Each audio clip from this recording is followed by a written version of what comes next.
Aliansi Pemuda Mubah melakukan aksi damai di halaman Pengadilan Negeri Palembang, menuntut KPK dan Pengadilan Palembang untuk mengusut tuntas kasus korupsi yang menjerat Bupati dan Ketua DPRD Mubah.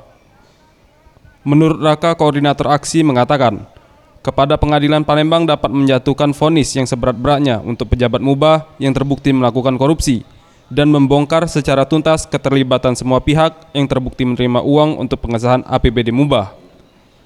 Menekankan pihak Pengadilan Negeri Kota Palembang agar menegakkan supremasi hukum secara setegas-tegasnya, sejelas seadil-adilnya, membongkar kasus ini secara lugas, karena kita berharap seluruh oknum yang terlibat dalam korupsi APBD Kabupaten Musi Banyuasin bisa dihukum secara hukum sebagaimana mestinya. Itu yang kita tuntutkan.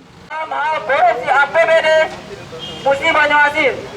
Usai melakukan aksi damai, massa diterima pihak Pengadilan Palembang dan membubarkan diri secara damai.